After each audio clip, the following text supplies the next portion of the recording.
Shabbat Shalom. I spent a fair amount of my childhood in a place where it felt like it was winter more of the year than it was anything else. Starting in October and through April, the sun was rarely visible. It was a slog. Gray skies, gray skies, gray skies, an occasional unexpected hour of sun, and then back to gray. All the Midwesterners out here, I see you. You know exactly what I'm talking about. I see you nodding your heads. I know I'm not alone in this room. Then, of course, you get a couple days where it seems like it's going to be okay. It gets warm, you think you're in the clear, just to be hit by an inevitable and yet somehow always shocking snowstorm in April. In my family growing up, we had a lot of rituals, many Jewish, many not, and one of them was a spring ritual. Though, as I mentioned, you could never be sure that spring had arrived until at least May 1st. This ritual was called Signs of Spring. Every year, when it felt way too early to declare it spring, my mom would gather my sister and me after school and take us on a tour of the garden to point out everything. My mom has always been a gardener, an aspiring farmer, we call her Farmer Susan, and a teacher. So this Signs of Spring ritual was really perfect for her. She would point out to us every single shoot of a plant or a sprout or a green thing that was coming up from the seemingly still brown and very tough ground. Usually, some of the first things to shoot up were daffodils or maybe an occasional hyacinth. It always felt impossible that spring was arriving given how long we had been in this amorphous gray time.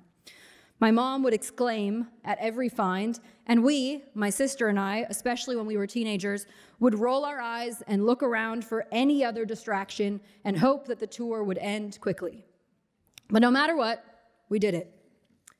We find ourselves today on Shabbat HaChodesh, the third of 4 special Shabbatot leading up to Pesach, this one named for the fact that this week on Tuesday is Rosh Chodesh Nisan, the new Hebrew month of Nisan. We just did the blessing for it. This is the month where we celebrate Pesach. Nisan has arrived, and with it, in many ways, spring.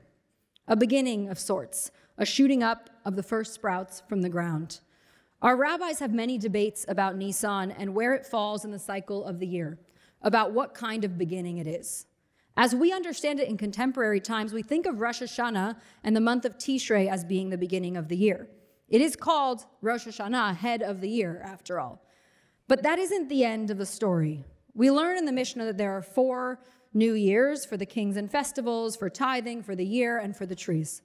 And then there's a further debate about which is actually the real start of the year, which in this case is actually about when the world was created, which stands in here for the idea of the year starting. And the question is it Nisan or is it Tishrei?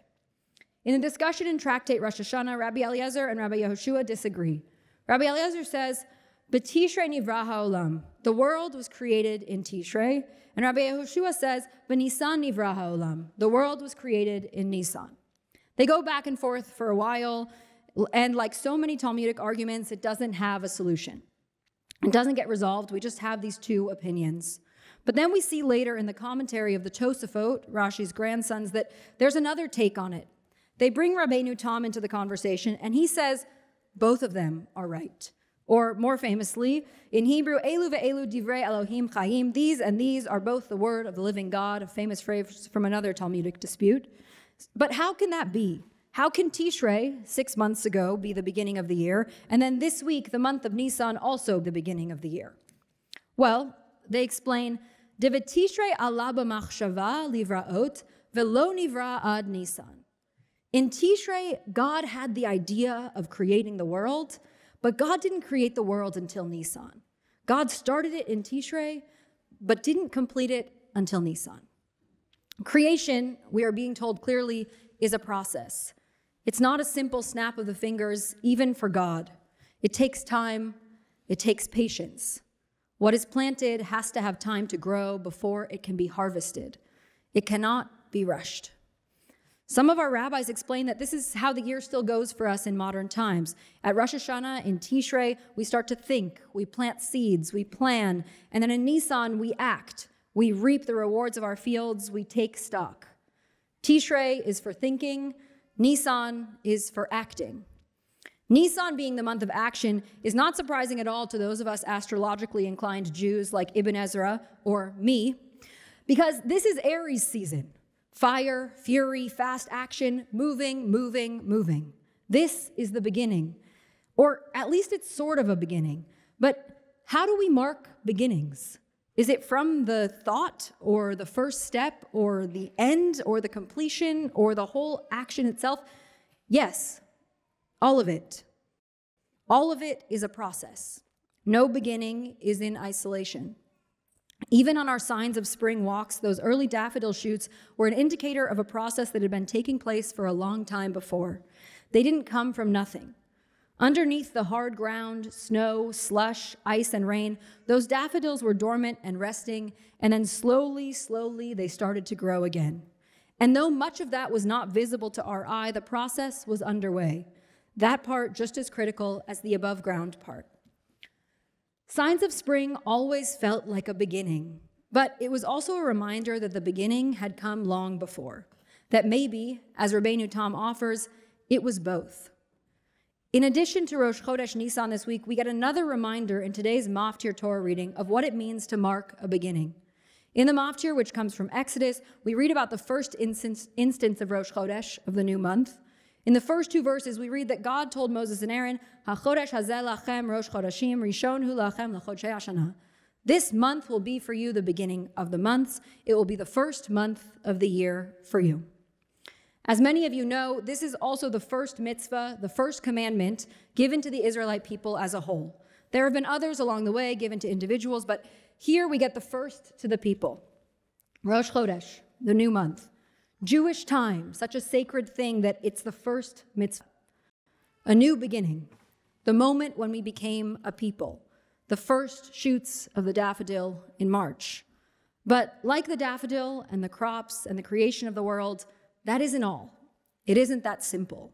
In this case, we get this commandment in medias res. It comes in the middle of the 10 plagues when we are struggling to get out of Egypt. It comes right after the 9th plague and the introduction to the 10th and final one. We get the setup for this last plague, and then with no warning, seemingly out of nowhere, Rosh Chodesh, peoplehood, a new month. Is that really the beginning? It doesn't seem that way. It seems like maybe the plagues and the fight for freedom from Egypt, that was the beginning. Or at least that set the stage for the peoplehood that was on its way.